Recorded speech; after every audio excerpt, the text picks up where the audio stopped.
How to edit your account on Alibaba. Want to change your account information? This guide shows you how to edit your account info on Alibaba so you can keep your profile updated. First, go to My Alibaba tab on the website or app. From here, you'll see a lot of different options. Look for the settings or account management option and tap on it.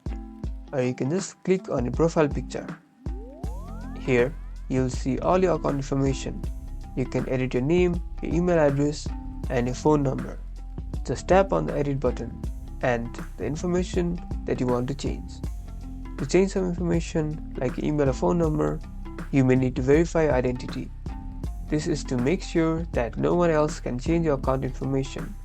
You can use your phone, your email, or a security question to verify your identity. You now know how to edit your account info on Alibaba. Get ready to keep your profile updated. Like and subscribe for more business tips.